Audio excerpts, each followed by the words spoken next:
Assalamualaikum warahmatullahi wabarakatuh. Salam sejahtera bagi kita semua. Perkenalkan, nama saya Ayu Sintia, NRP 1940-10-209, kelas 19 MJD. Saya dari kelompok 10 sesi 5 akan mempresentasikan dengan tema motivasi konsumen. Baiklah, di sini saya akan menjelaskan tentang jenis-jenis motivasi. Motivasi terbagi menjadi dua.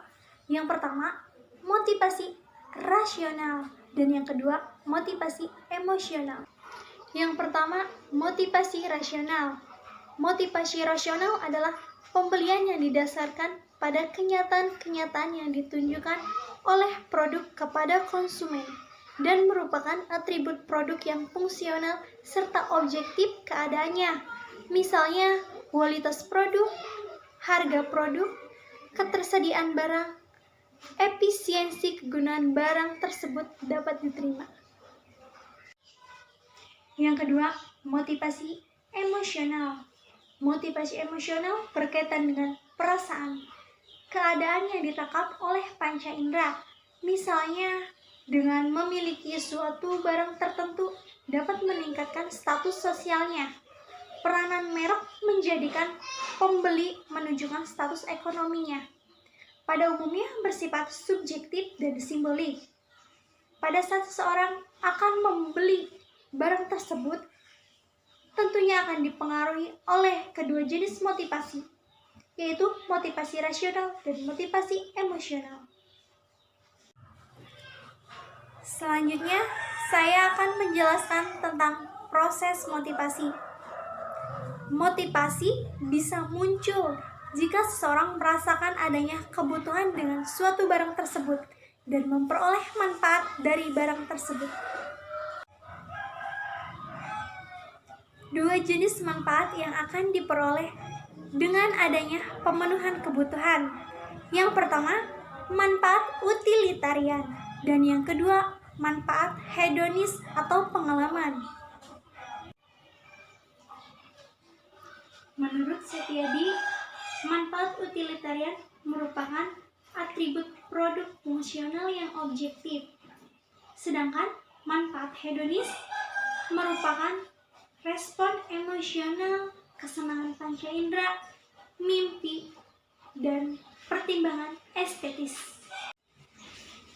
Manfaat utilitarian dan hedonis biasanya serentak dengan keputusan pembelian. Ekspresi motivasi dalam pembelian dan pemakaian produk. Jeffrey et al. 1996 menyebutkan bahwa proses motivasi terjadi karena adanya kebutuhan, keinginan, dan harapan yang tidak terpenuhi yang menyebabkan timbulnya ketegangan. Selanjutnya, saya akan menjelaskan tentang model proses motivasi. Menurut Skipman dan Kanuk 1994, motivasi sebagai kekuatan dorongan dari dalam diri individu yang memaksa mereka untuk melakukan tindakan.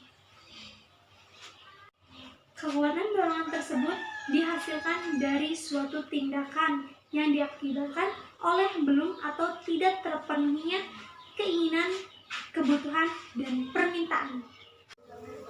Kemudian bersama-sama dengan proses kognitif dan pengetahuan yang sebelumnya didapat, maka dorongan akan menimbulkan perilaku untuk mencapai tujuan atau pemenuhan kebutuhan. Proses ini dapat ditunjukkan dengan gambar di sebelah. Selanjutnya, di sini saya akan menjelaskan tentang kebutuhan dan tujuan dalam konteks perilaku konsumen.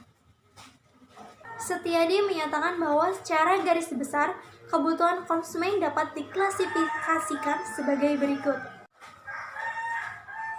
Yang pertama, fisiologis. Dasar-dasar kelangsungan hidup termasuk rasa lapar, haus, dan kebutuhan hidup lainnya. Yang kedua, keamanan. Berkenaan dengan kelangsungan hidup fisik dan keamanan. Yang ketiga, afiliasi. Kebutuhan untuk diterima oleh orang lain menjadi penting bagi mereka. Yang keempat, prestasi.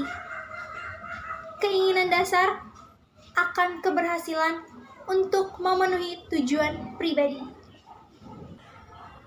Yang kelima, kekuasaan. Keinginan untuk mendapatkan kendali atas nasib diri sendiri dan juga nasib orang lain. Yang keenam, ekspresi diri.